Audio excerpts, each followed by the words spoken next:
Director Mani Ratnam அவர்கள் கமலஹாசனை வச்சு இப்போ தக் லைஃப் படத்தை இயக்கிக்கிட்டு இருக்காரு. தக் லைஃப் படத்துல இருந்து இப்போ அஃபிஷியலாக சிம்பு அவர்கள் ஆன்போர்ட்னு தெரிவித்து ஒரு புதிய ப்ரோமோ ஒன்று ரிலீஸ் பண்ணியிருக்காங்க. மலையாள நடிகர் துல்கர் சல்மானுக்கு பதிலாக தான் சிம்பு அவர்கள் இந்த படத்தில் நடிக்கிறாரு.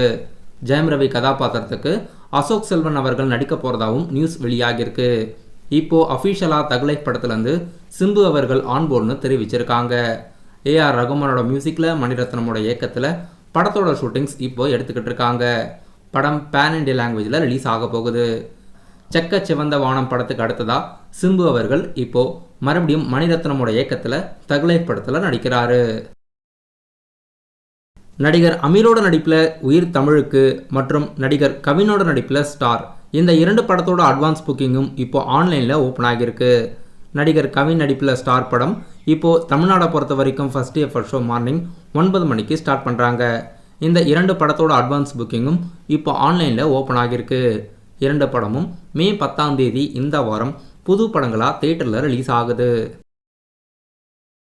டைரக்டர் சுந்தர்சியோட இயக்கத்தில் ரீசெண்டாக தியேட்டரில் ரிலீஸ் ஆன படம் அரண்மனை பார்ட் 4. அரண்மனை பார்ட் 4 படம் ரிலீஸ் ஆகி முதல் 5 நாட்கள்லேயே 50 கோடிக்கு மேலே உலகம் முழுவதும் கலெக்ட் ஆகியிருக்கிறதா அஃபிஷியலாக படக்குழுவினர் தெரிவிச்சிருக்காங்க. டைரக்டர் சுந்தர்சியோட இயக்கத்தில் ஹிப்ஹாப் தமிழா அவர்கள் மியூசிக் கம்போஸ் பண்ணி ரஷிகனா, தமன்னா, யோகி பாபுலாம் படத்தில் நடிச்சிருக்காங்க. இப்போ படம் ரிலீஸ் ஆகி 2024ஓட முதல் ஹிட்னு படக்குழுவினரை அறிவிச்சிருக்காங்க.